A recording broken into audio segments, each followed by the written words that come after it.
So, being such a big night tonight, I wasn't like sure what I was gonna wear. Then I finally decided on my finest Welland dinner suit. My shorts are Joe Fresh, and my shirt I found on the fucking road. Fashion runs deep in my family. My mom was like the original Wayne Fleet trendsetter. Her shirts were like custom tailored horse blankets. Everybody at the tractor store thought she was like the envy of the town. Her pants were like boho chic canvas feed bags. Her hair was like a Farrah Fawcett tumbleweed ensemble. She brushed it with a pitchfork. And her makeup she put on with a shotgun. I grew up in Welland, the sketchiest town in the Niagara region. We were your typical Welland family of four. My dad worked in a factory and was a dick. My mom was a cook and did drugs. And me and my brother were just little assholes. Growing up, my parents always used nicknames. Until I was in grade school, I thought my name was Little Fucker, and my brother was Little Bastard. He was always like, just eat your goddamn dinner, you little fucker, or take the little bastard outside and play with Shithead. Shithead was our dog. We had a whole collection of wooden spoons growing up. Long ones, short ones, fat ones. I actually didn't know they were made for cooking. I just thought they were for beating your kids. Dinner was always cooked growing up. I don't know if timers or meat thermometers were invented in the 80s, but like, we could have used one. Dinner was always ready when the dinner bell rang. You might call that the smoke detector. The meat was always drier than a popcorn fart. You could drink the vegetables through a straw, and the pasta was pretty much glue. My brother was 40 years old the first time he had pasta al dente and couldn't believe how good it could be. My mom's pretty much like Martha fucking Stewart. She's known for her cooking. She's been a cook in daycares and old folks' homes for like 30 years. Which is probably for the best because neither of them have teeth or taste buds. On our first day at the daycare, my uncle gets a call on his fire pager for smoke coming from the building. They rush to the scene to find the building evacuated, toddlers running everywhere, smoke coming from the kitchen doors. They rush in all geared up to find out Rhonda burnt the toast. Breakfast was ready.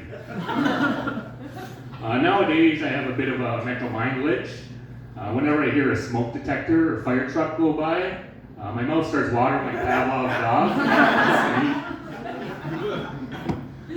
When my grands moved into the old folks' home, we told him Rhonda wasn't going to move there to cook for him. He was like, fuck that, I'd rather be in a POW camp, but your food has flavor. Whenever my cousin goes out for breakfast, her son always orders his eggs Auntie Rhonda. He loves them dippy. Whenever we'd ask what we were having for dinner growing up, the response was always pig's ass and cabbage. And thinking back, sometimes I would have rather had that.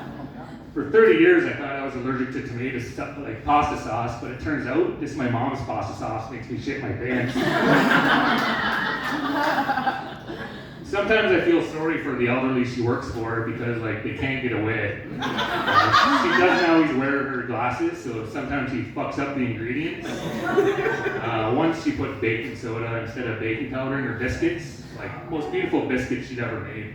My brother took a bite, starts dry heaving instantly. He just gets to, just eat it, you little cocksucker. But I don't know if you've ever licked a possum's ass before, but I imagine it's a close second to her biscuits. Because I've seen Shithead lick a possum's ass, and he wouldn't even touch her biscuits.